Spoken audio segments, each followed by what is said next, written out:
Kebijakan tatap muka pendidikan di dunia kampus dan SMK diapresiasi kalangan pendidikan. Jenjang sekolah menengah kejuruan atau SMK lebih menekankan praktik kepada para siswanya.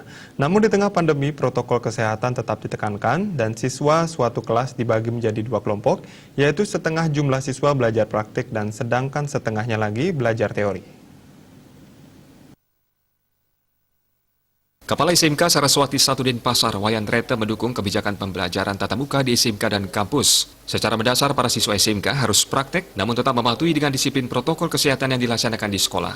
SMK Saraswati 1 Denpasar misalnya menerapkan protokol kesehatan dengan sangat ketat yang diawali saat siswa datang ke sekolah. Para siswa yang datang hanya satu kelas saja. Satu kelas dibagi menjadi dua sesi, setengah dari jumlah siswa belajar di kelas dan setengahnya lagi di ruangan laboratorium. Laboratorium juga menerapkan protokol kesehatan dengan ketat sebelum kegiatan dimulai seperti penyemprotan disinfektan dan setelah selesai alat-alat praktek seperti komputer ditutup dengan plastik. Kami dari sekolah sangat mendukung sekali. Jadi artinya SMK secara basicnya dia harus praktik.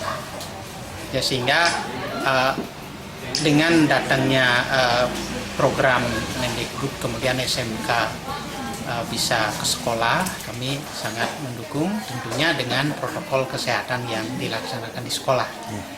Jadi protokol kesehatan di SMK Saraswati 1 sangat ketat sekali, mulai dari anak-anak datang, bahkan anak-anak datang cuma satu kelas saja.